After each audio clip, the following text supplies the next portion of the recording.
गौरहरि इतने अधिक स्नेहिल थे कि वे क्षण भर भी उनके बिना नहीं रह पाते थे।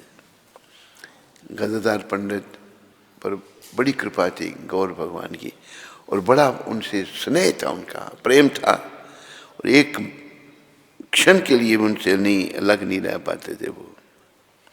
वे श्री चैतन्य महाप्रभु के प्राकट्य के एक दिन के 1 वर्ष पश्चात प्रकट हुए थे। 1 साल महाप्रभु से वो छोटे थे। गदाई व निमाई अविच्छेद्य बाल्यकाल सखा थे। शांत, विरक्त,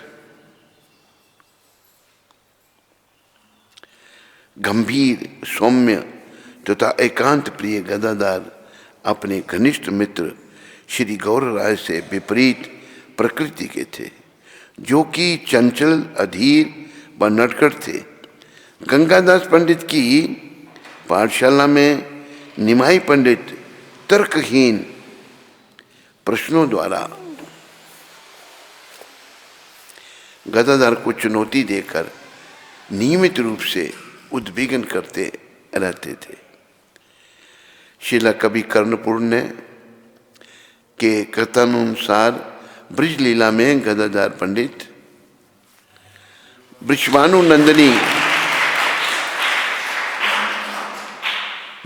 नंदिनी श्रीमती राधा रानी है। नवद्वीप लीला में गदाधर पंडित ने गौरचंद्र के मुख्य सहाय के रूप में उनकी सेवा की। वृंदावन के श्री श्री राधा कृष्ण श्री गौर गदाधर के रूप में प्रकट होकर नवद्वीप में गंगा तट के वन निकुंजों में लीलाएं करते हैं। गदाधर पंडित के गुणों एवं प्रेम का वर्णन कोई नहीं कर सकता। गदाधर राधा जी के अवतार हैं, इतना प्रेम उनको गौर राय से है, चैतन्य महाप्रभु से है, उसका वर्णन कोई नहीं कर सकता। देखो, ये जो भगवान से प्रेम होना, यही जीवन है। हम सब का प्रेम भगवान की माया से है। माया तो दुखदाई है, केवल कृष्ण प्रेम ही सुखदाई है। पर गदाधर जो हैं वे बड़ा प्रेम करते थे, उसका वर्णन नहीं हो सकता। अतः एव श्री चैतन्य महाप्रभु का एक अन्य नाम गदाधर प्राणनाथ, उनका एक नाम था गदाधरे रे प्राण, गदाधर के वो प्राणनाथ थे। अर्थात गदाधर पंडित के जीवनाधार श्री चैतन्य चरितामृत में ऐसा वर्णन आता है। एक दिन गंगा तीर पर विचरते हुए भगवान गौर सुंदर ने एक वन निकुंज में प्रवेश किया और ध्यानावस्थित होकर आसीन हो गए। हरे कृष्णा हरे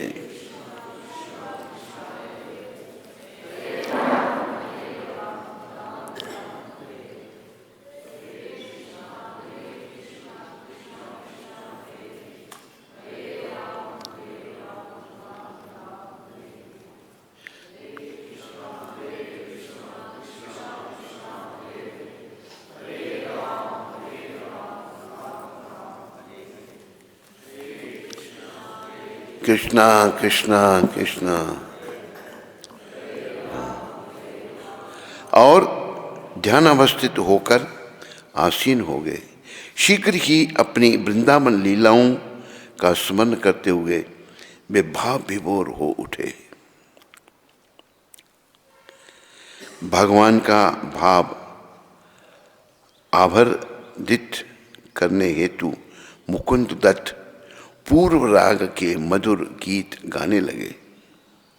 शिला गदाधर ने सुरभित वन पुष्पों की एक माला बनाकर प्रेम पूर्वक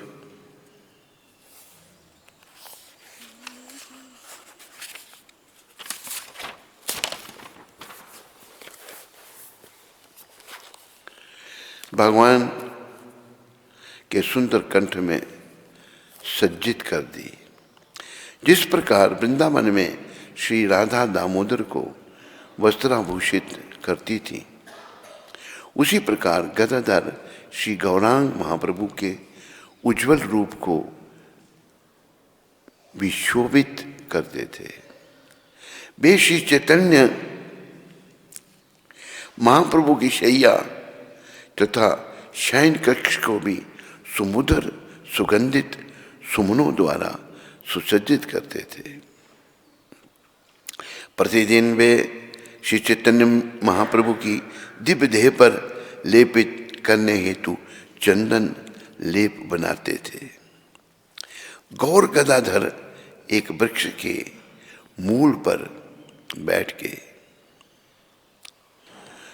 जो एक मंच का कार्य कर रहा था, श्री नित्यानंद प्रभु उनकी दाईं ओर विराजित हुए। श्रीवास पंडित ने उन्हें पुष्पों द्वारा मंडित किया। श्री अद्वैताचार्य ने आरती की। नरहरि ने चंबर धुलाया। शुक्लांबर ने चंदन अर्पण किया तथा मुरारी गुप्त ने भगवान का महिमा गान किया।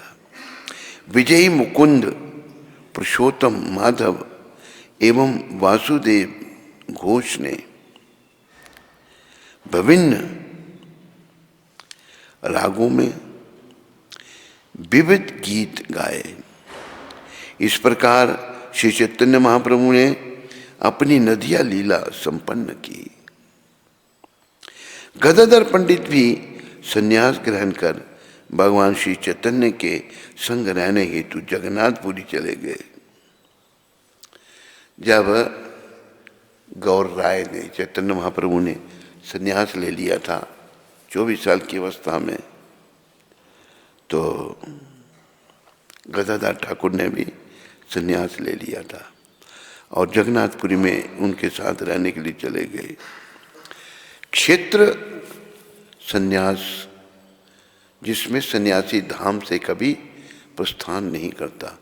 क्षेत्र संन्यास करता है वो जो धाम में रहेगा, धाम पर कभी नहीं छोड़ेंगे। ग्रहण कर उन्होंने पूर्ण प्रेम और श्रद्धापूर्वक टोटा गोपीनाथ के अर्च विग्रहों की सेवा की। पुरी में ही टोटा गोपीनाथ भगवान का मंदिर है, कृष्ण भगवान, उनकी सेवा उन्होंने की। श्री कृष्ण चैतन्य नियमित रूप से श्रीमद् गदाधर के श्रीमद् भागवत के रसिक पाठ का रस लेने हेतु आते थे। श्री चैतन्य महाप्रभु ने टोटा गोपीनाथ के अर्च विग्रह में विलीन होकर अपनी प्रकट लीला का समापन किया। सकल विश्व में टोटा गोपीनाथ ही तिष्ठित मुद्रा में श्री कृष्ण का एकमात्र अर्च विग्रह है। यद्यपि जब भगवान श्री चैतन्य ने प्रायण किया, गदाधर पंडित मात्र 48 वर्ष के थे। अपने प्रिय भगवान से विरह की विकट वेदना के कारण वे त्वरित वृद्ध हो गए।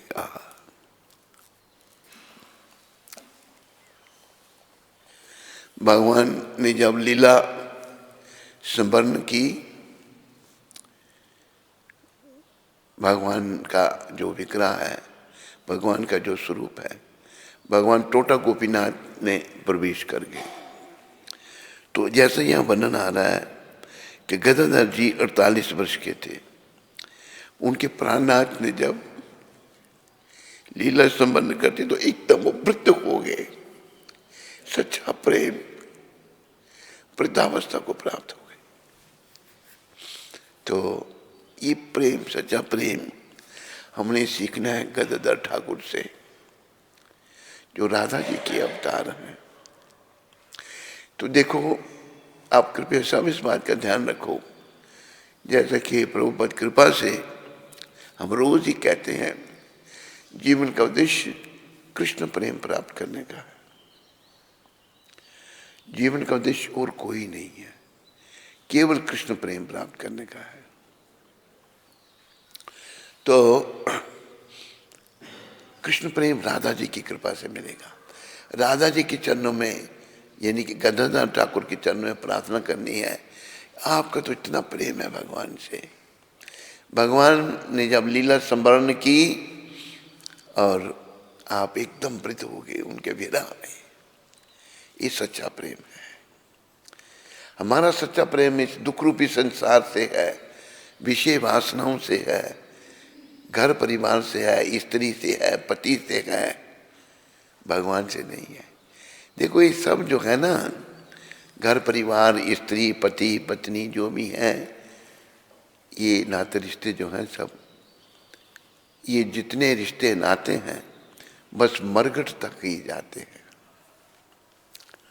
संसार के जितने नाते रिश्ते हैं, ये जब शरीर का संस्कार होता वहां तक जाएंगे, बस उसको भी छोड़ के आ जाएंगे।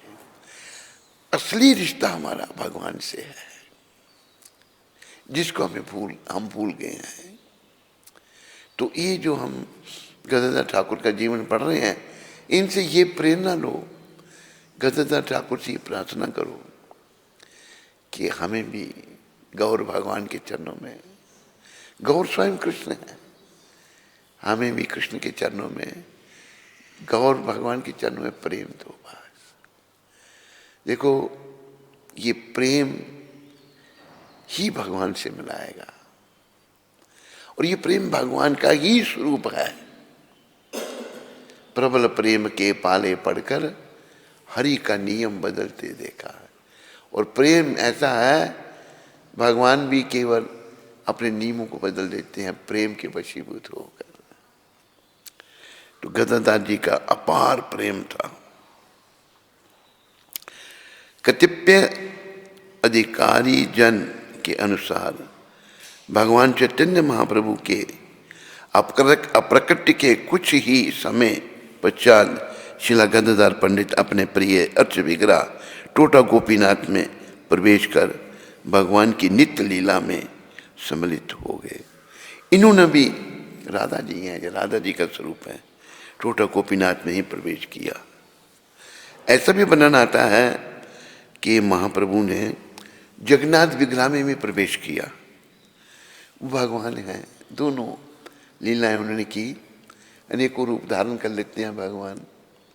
जगन्नाथ जी में भी प्रवेश किया, और टोटा गोपीनाथ का मंदिर अभी भी है उधर उड़ीसा में, उनमें भी प्रवेश किया। उनकी दंत समाधि वृंदावन में बंशी गोपाल मंदिर के निकट उपस्थित है। शिला गदाधर पंडित की दंत समाधि।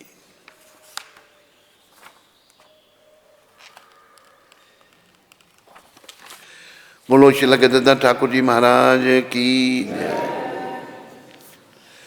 तो कथाएं जो हैं, ये कथा